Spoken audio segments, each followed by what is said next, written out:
Hello everyone, thank you so much for stopping by. And if this is your first time here and you like this content, make sure you hit that subscribe button and that notification bell so we can have these discussions every week. So last week I did my first review on Iyanla Fix My Life. It was called Secret Curses, like mother, like daughter, and I was really intrigued by the whole concept of generational curses, so I decided to do a review. Now this week's episode was entitled My Father Killed My Mother, and it was also about generational curses, so I had to get on this one, review it, give it a little commentary, and share it with you guys.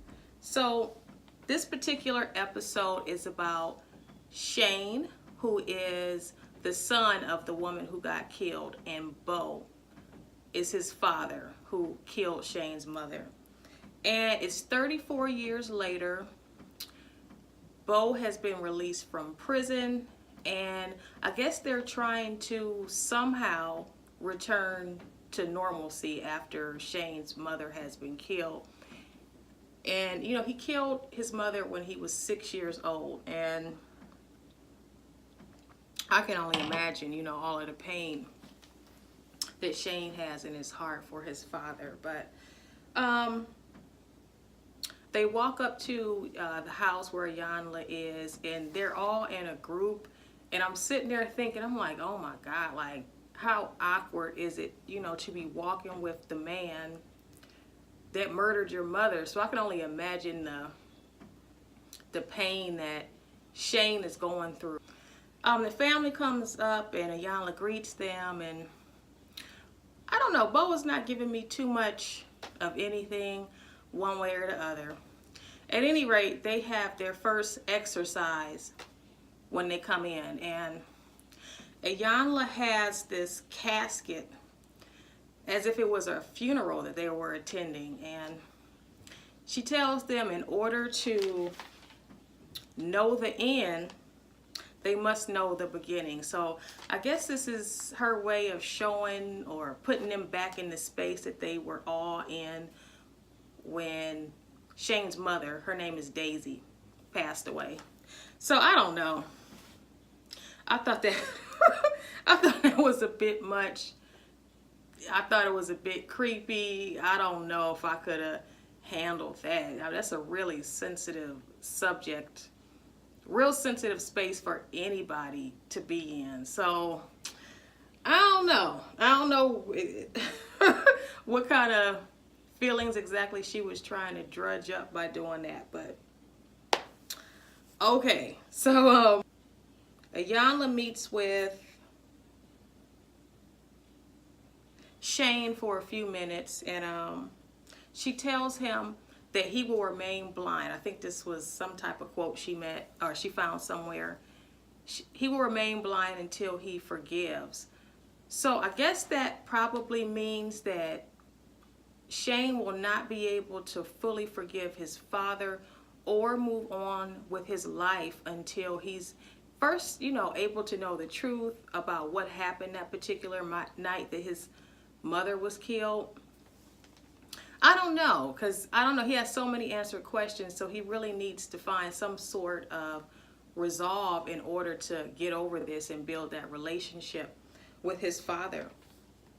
So next Iyanla speaks with Taniko, which is Shane's niece. Yeah, Shane's niece. And Iyanla asked her, you know, what can you tell me about Shane? What can you tell me about Bo? And she's basically saying how Shane could be really cold. Like, he's not a guy that you mess with.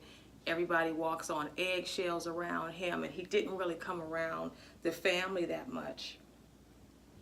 And then she's also heard horrible stories about Bo, you know, the father, that he was really mean, and you also would stay away from him. And then she finally asked about Daisy, the mother, and what would she have to say about how the family is coping with all of this?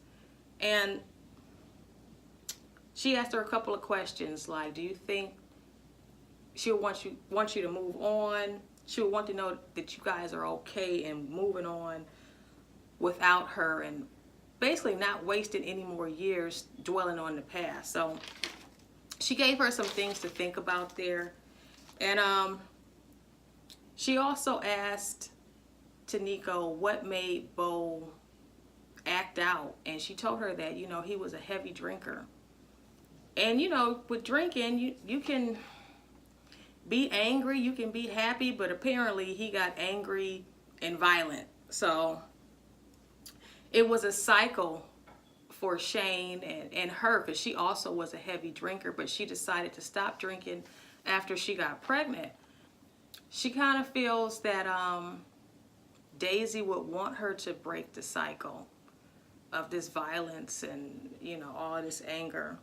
So in my mind, I was thinking, like, maybe Daisy is using Taniko as a vessel to get this family back on track. And she wants her to know that, you know, I'm gone, can't bring me back. Y'all need to get the family together. So I thought that was really interesting, because Taniko was the one that actually wrote in to the show. She's also the one that stopped drinking. So apparently she wants to stop this cycle of drinking, addiction, violence, anger, and abuse. So that was very interesting. So the next exercise, Iyanla has, or she takes Taniko outside, and she has a little cage. And it has, you know, different words like violence, addiction, all of these, you know, demons or generational curses. And she has her speak to them. She's calling those demons out. You know, she wants to cast those demons out so they can leave the family and they can continue to grow together. So that was very interesting, because,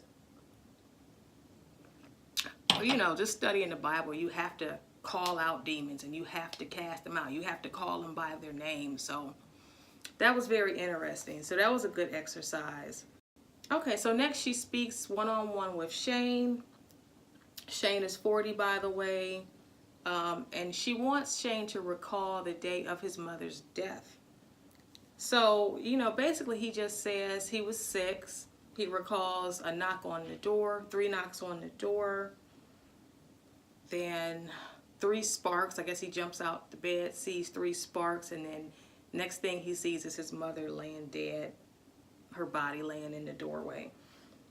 And she asked him, you know, did you ever ask your father why he killed your mother? And he said, no, I never asked why. So I'm sitting there thinking, like, you know, maybe Shane can't get over this after 34 years, because he has absolutely no closure on this situation. It's just kind of something that he knows happened. He doesn't know why. And it's like, when you don't have answers to those important questions, you're always going to feel just lost, anger. You can't resolve it because you don't understand why it happened. So all he has at that point is just anger, pain, hurt, anger. And Iyanla mentioned that your pain turned to hurt and your hurt turned to anger. So that was interesting. And another point she made, that Shane could possibly end up like Bo, his father, because we find out later that there are some things that Shane allowed, or Bo allowed, happen in his life that, you know, it went from pain to hurt to anger. So we gotta fight these generational curses, you know. And then lastly, she asked Shane, you know, do you know your father's story as a man? And of course he's like, no. So that's one thing that they really need to sit down and have a talk about. So in the next scene, Bo and Iyanla sits down. Bo is 60, and like I said, he just got out of prison after 34 years, trying to reconciliate with his family and his son.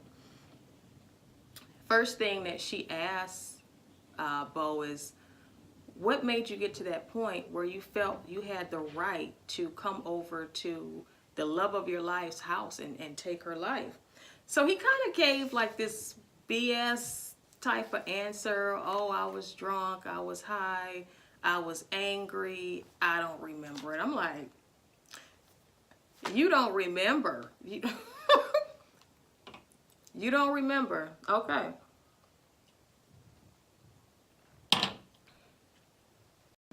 He did mention that I guess she may have hit him, and he even admitted, you know, that was nothing. Those little taps that I guess she gave him was nothing. And I guess there was some cheating going on. And then she also asked him, you know, were you raised with seeing men beat women? And he's like, no, I never saw that. So he kind of feels like it's isolated and there was no reason for him to have done that to her. However, he was beat by his father really badly when he was a child. So that, you know, that's the only thing as far as violence that he can at the moment think of as to why he would have done that today. However, Daisy, I guess between him cheating on her, she was seeing other people towards the end of their relationship. So maybe that's why, I don't know, maybe he went into a rage, but we find out later. So he does say that he went over there because he was drunk and was trying to sleep with her, but I guess he had no inclination that, you know, he was going to go over there and kill her. So at any rate, Iyanla basically tells him that, you know, you need to figure out exactly what happened that night. And if you don't, you know, until you do that, you're never going to be able to forgive yourself. You got to figure out what was going through your mind that night. Even though, as Bo said, like his body was there. Yeah, his body knew what was going on, but his mind didn't. I don't know if it's because the drugs or the shock, the alcohol, whatever. Like he was there, but his mind had checked out. So he needs to clear that up. He needs to clear that up. So next scene, Iyanla talks to Wanda, which is Bo's sister, and she kind of gives us a deeper look into what was going on with her and Bo in their childhood. And she explains to Iyanla that their father used to beat them with sticks, belt buckles. He even shot at them before.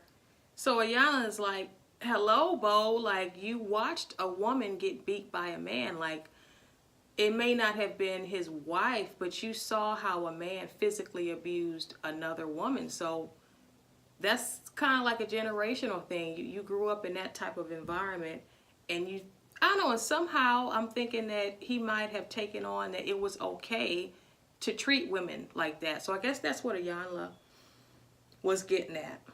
Okay, so the next exercise, Iyanla takes the whole family out with Taniko, and she tells them to identify their demons. So whether it may be silence, toxic silence, I think she called it, abandonment, abuse, addiction, you know, all of that.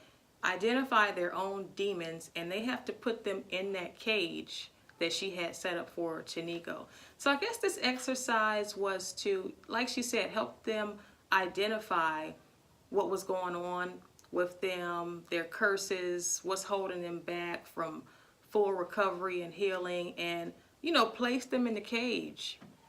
Hinder them, bind them. Maybe it's a bind them type of thing. I don't know, but that was a really good exercise, because I guess you can't really fight something if you don't know what you're fighting. So you got to identify it. Yeah. So next scene, we see Bo and Iyanla again together talking, and he finally gives us a real answer as to why he killed Daisy. And he's basically saying that he went over there because he was angry, he was in a rage, he was a womanizer, so maybe he felt like he had the power to do this. I don't know, I guess he was jealous also of the fact that Daisy was moving on. And I guess when you're in that kind of a fog of drugs and alcohol, I don't know, maybe it give you liquid courage or liquid stupidity, for that matter, to do something like that. So she takes all of those things that he said, the anger, the rage, the womanizing, the silence, all of that, and she puts those words on a handcuff. I guess to symbolize, you know, what he was carrying around with him, what is holding him down, what's shackling him. So that was interesting. And she also points out to him that, you know, violence was familiar to him because of his father and how he treated them, you know, him and his sister as a child. So next scene, she sits down with Shane, and again, you know, he has some of those very same things that Bo had on him attached to his shackle. Toxic silence, violence, anger, rage, alcohol, some other things. But all of those same things were shackling him. So I'm just like, wow. Again, even though Shane and Bo were not around each other, they are still shackled by the same things. It's like crazy. This generational curse thing is, it's just really uncanny how things work out. So you got to identify these demons. You really do. So you can cast them out, you know, like Iyanla. So Shane and Bo finally sit down together, and I'm sitting there thinking like, oh, this is so awkward. I don't know how you could possibly sit down next to the man that killed your mother. So I really commend Shane for being able to just get through this whole process. You got to be really brave and really committed to the process to sit down and do something like this, because wow. So anyway, Shane is sitting down looking at his father, and you can tell, even though he's willing to do this, you can just look at him and see the angst, you know, just the anger in his eyes that, you know, he has for his father. So the first thing he asks Bo is, do you know what you did to me? And, you know, Bo was looking at him and, you know, not much to say at first. And he's like, you killed my mother.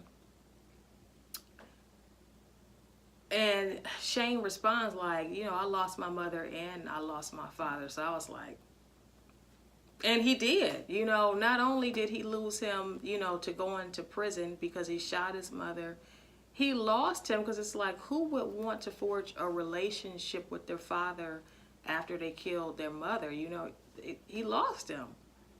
So Bo has the audacity to say, I miss your mother too. And even though he probably does, I'm like, if I was Shane, I would have been ready to swing on him. Like, how dare you? How dare you? You got, Lord. You miss her too. You took her, you robbed her of her own life. You robbed her of any opportunity to being a mother. To me, like, whatever. But I guess all of this got to come out. So I don't know if I can forgive him. I don't know. You got to be a strong person to forgive something like that. You really do. I don't know. And it's like, I guess you have to, because that's your father. I don't know, y'all. That's hard. That's really hard. So, you know, Shane basically explains to him how he hurt him and he never felt comfortable around him. And he does finally explain to Shane like what he was really feeling that night. So I guess Shane got somewhat of a closure. He tells him that he was trying to convince Daisy, his mother, to leave the new guy and get back with him. And I guess it took a left turn, but yeah, I don't know if I could forgive him. However, Iyanla lifts up both of their handcuffs, their shackles, and I guess they're just looking at the similarities between the two.